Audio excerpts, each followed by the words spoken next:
Breaking news. Breaking news. Breaking news. Côte d'Ivoire, CAN Total Énergie 2022 au Cameroun. La loi tragique du football s'est imposée malheureusement aux éléphants de Côte d'Ivoire. L'une des équipes favorites dans les performances techniques d'un groupe bien soudé manquera aux amoureux du beau football pour la suite de la compétition. Merci de rester sur CNN. Breaking news. Breaking news.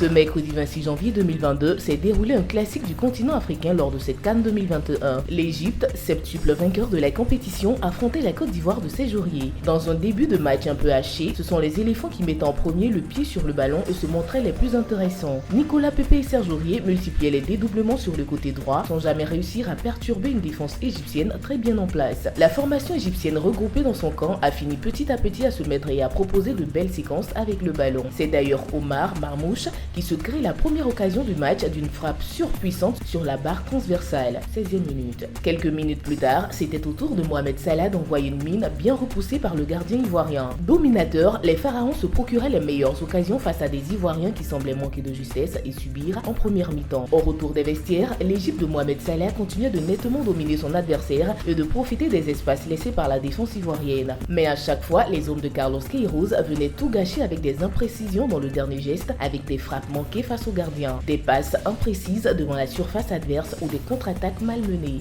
Après avoir subi pendant une bonne partie de la seconde période, les Ivoiriens ont commencé à sortir un peu plus et les entrées de Boga et Zaha a fait beaucoup de bien à une attaque qui n'était plus spécialement dangereuse. Il fallait d'ailleurs un immense Mohamed Al-Shenawi, gardien de but égyptien, pour sauver les siens dans les dernières minutes, très solide depuis le début de la CAN. Le gardien de but égyptien était contraint de sortir sur blessure dans les arrêts de jeu. Un très gros coup dur pour les Égyptiens qui débutaient donc les prolongations sans leur gardien numéro 1. Mais le remplaçant Mohamed Gabalali a répondu présent sur ses interventions. 94e minute, 105e minute. Lors des prolongations, aucune des deux équipes n'a su prendre le dessus. Et la place en quart s'est jouée lors de la séance de tir au but.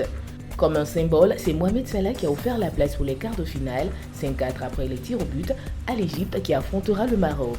Il est à retenir que les éléphants de Côte d'Ivoire ont été braves et combatifs durant cette CAN Total Énergie 2021. Le peuple ivoirien peut être fier de ces éléphants confiants pour l'avenir. Ils ont joué, la Côte d'Ivoire jouait le cœur. On est fiers d'eux. On est fiers de Badra. Bailly, c'est vrai, tu as raté. Bon, on est Bailly, on s'aime, mais on est fiers. 225 toujours. Franchement, on n'est pas ivoirien. On reste toujours ivoirien. Mais quelle que soit la situation, on reste toujours ivoirien. C'est vrai, c'est notre pays. Les joueurs ont fait ce qu'il fallait faire. Les matchs ici, en tout cas, moi, selon moi, celui qui passait ce tour-là remportait la coupe. On a qu'à reconnaître, mon vieux. Fier de la patrie, fier des éléphants, fier de la Côte d'Ivoire. Sans blèche, on a joué ballon. On a perdu avec fierté. On tape la poitrine. On a perdu, mais on est fier de la patrie. Sans blèche des éléphants, on est toujours avec vous. Il n'y a pas blèche. Mais c'est rien, je soutiens la Côte d'Ivoire. Merci d'être sur CNN, la télévision autrement. Les programmes se poursuivent. Retrouvez en ligne toute l'info sur C-Web Info, 100% info non-stop.